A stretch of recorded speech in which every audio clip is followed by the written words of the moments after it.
It started at Coalescence Singapore in 2070, 10 years after the disaster, after virus 6115 began its spread, after the dead began to walk the earth.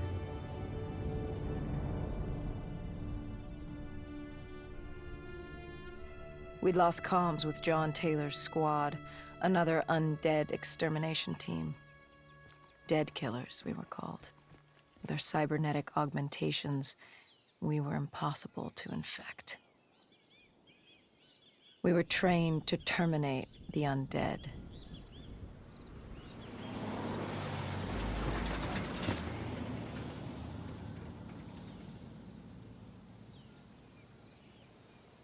Hendricks was on edge. We were in a quarantine zone, one of many walled-off areas separating humanity from the undead, built to keep the virus and the infected behind their wall, away from the rest of us. The undead weren't our only concern. The 54 immortals, a local combine who remained in the containment zone, were aware of Taylor's activity. This place was the epicenter of the epidemic. The 2060 Coalescence disaster created the cursed world we lived in today. Any activity at this site would set off alarm bells. Either way, our troubles were only just beginning.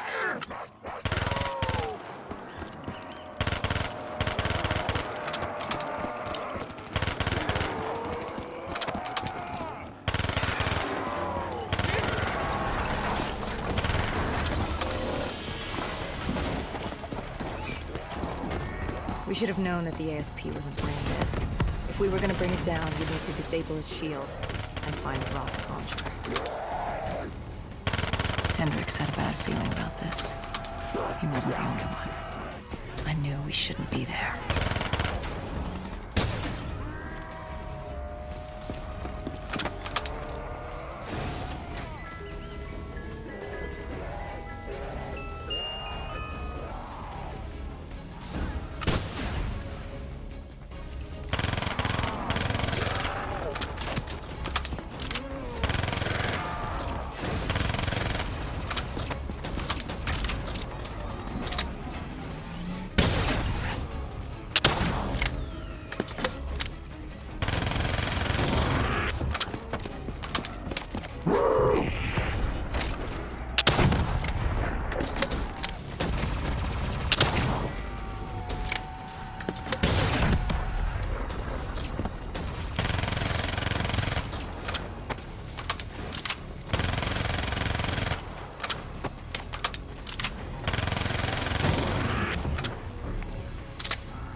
Coalescence.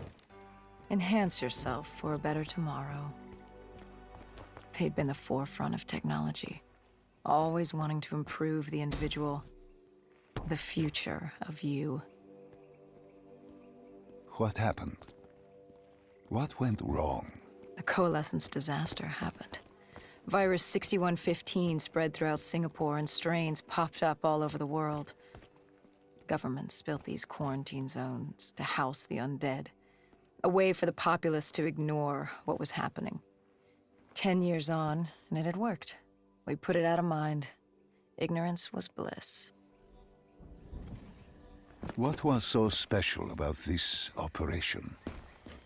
It was supposed to be by the books. 5 years after our cybernetic augmentations, Hendricks and I were a well-oiled machine. Quarantine sweeps, recon, search and rescue. It's just what dead killers do. But we'd never been sent after one of our own before.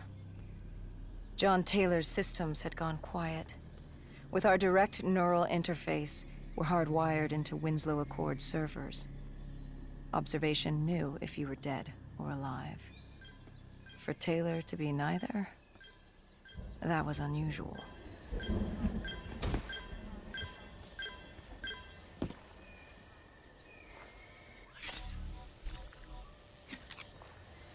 We located an EMF source and uploaded it to Central. It was a 54 immortal audio log, detailing unusual activity coming from the server room at the lowest level of the building. It couldn't have been more than a week old, probably why Taylor's team had been sent to investigate. Hendricks activated a recon drone to scan for life. We picked up a signal coming from far below. As we stood there in the atrium, I felt like Alice. And we were about to jump down the rabbit hole.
Our drone picked up activity ahead. We should have known we weren't alone down here.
When man fled the virus, they left behind thousands of active robots. Machinery abandoned with one directive: kill the dead. Years later, they're still killing. But with decrepit programming, somehow humans had been added to their kill list, indistinguishable from our brainless counterparts. The strange behavior was observed in multiple quarantine zones. Another nuisance for us to deal with while on recon. We moved on.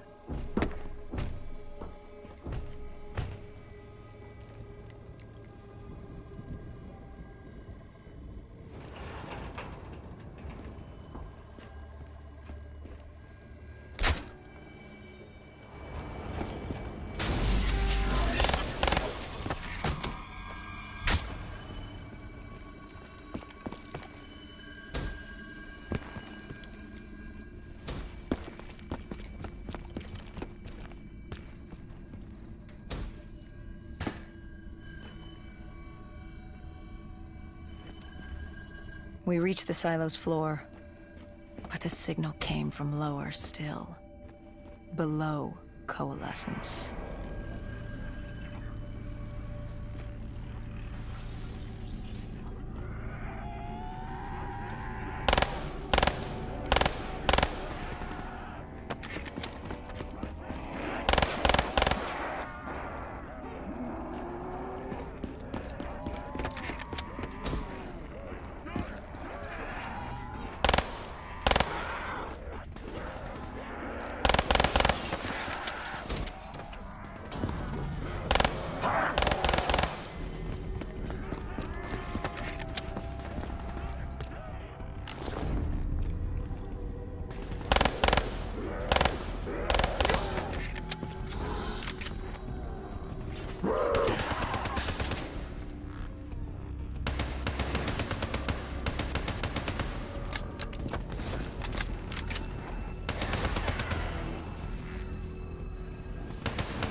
Did you have any inkling of what waited for you? No. In hindsight, we should have put it together. But the fact of the matter, that day was supposed to be like any other.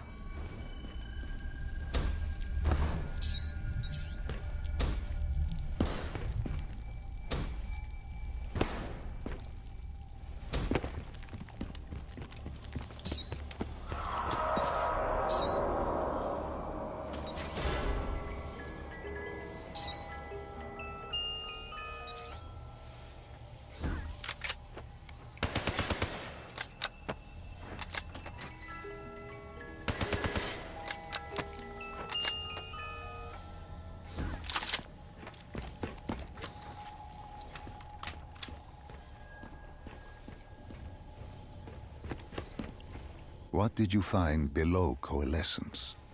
A CIA black project. Project Corvus. Unknown to the world, and unknown to most people in the know. As off the record as it got. A redacted footnote in Langley's history book. Part of me wishes we just turned back. Why? It would have been easier. For me. For Hendricks. For the world. Is it such a bad thing?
The human testing lab. What awaited you there? We found the truth. The cause of the disaster. You are certain of this? We didn't have the full picture. Not yet. But this was the source. We knew Coalescence was where the virus originated, but residue of 6115 in the air left no doubt. This was where it all began. When the disaster happened, hundreds of thousands died instantly. And they were the lucky ones. Because when the rest of Singapore inhaled 6115, they changed. From the living into the living dead. These test subjects, they were linked together, connected with a direct neural interface. Their minds hardwired into the central server. Hendricks didn't like what he saw. You knew something was wrong.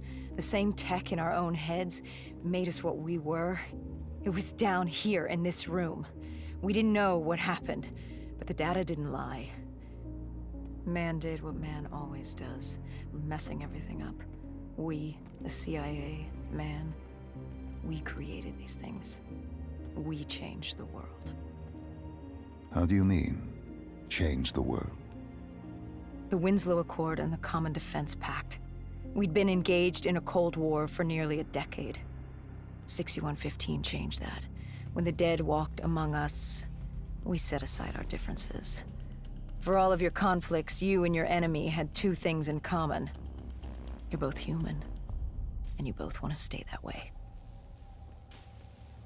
Was this the source of the signal? No, but it looked like Taylor had come through. Our answers were still further down.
When you found the server room, did you have any idea what you would uncover?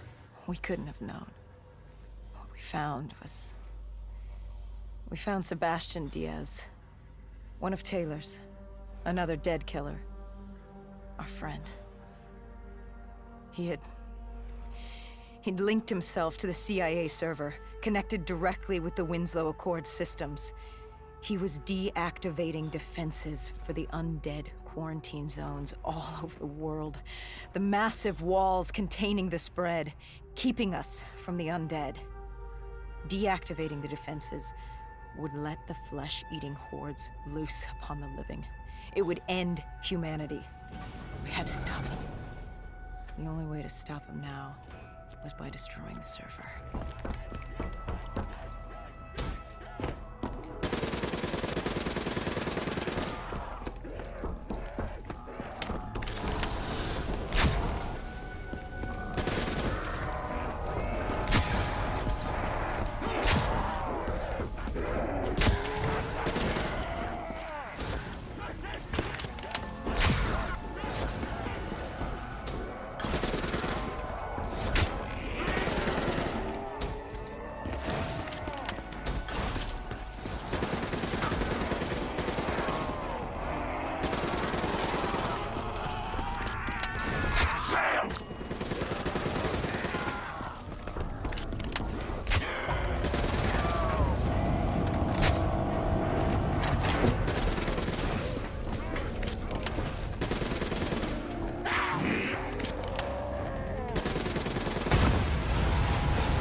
You killed him.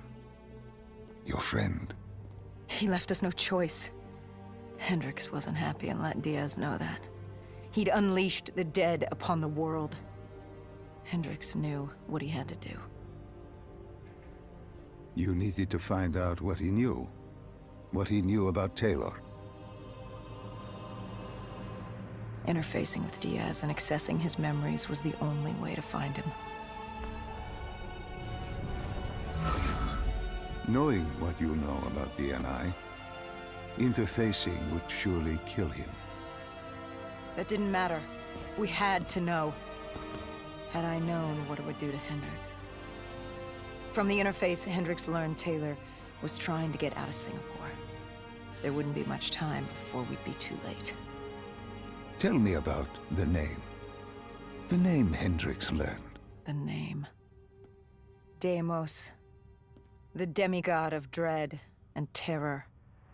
Hendricks, myself, we had no idea what it meant, but Taylor's team was obsessed with it.